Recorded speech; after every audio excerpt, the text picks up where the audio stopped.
হাতে হাতে হাত ধৰি যাওঁ বলক আগুৱাই যাওঁ জোনাক জোনাক জোনাক জোনাক শুনি শুনি শুনি কেৱল মাত্ৰ হাঁহিয়ে থাকক ঐ বন্ধু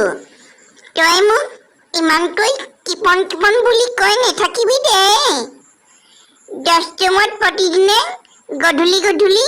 মদৰ নামত 50 টকাকৈ খৰচ কৰোঁ দেই সেইকাৰণে কিপন বুলি নকবি ঐ বন্ধু আজিলৈকে মদৰ নামত যিমান টকা খৰচ কৰিছোঁ নহয় সেই টকাবোৰ ইমান দিনে জমা কৰি থৈ যোৱা হয় মুকেশ আম্বানী হৈ গ'লো হয় পাছে নোৱাৰিলোঁ আৰু নহ'লো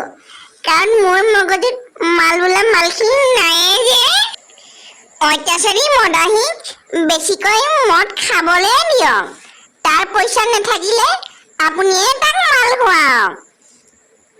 কাৰণ তেতিয়া অতি সোনকালে এই পৃথিৱীৰ পৰা তেখেতে স্বৰ্গযাত্ৰা কৰিব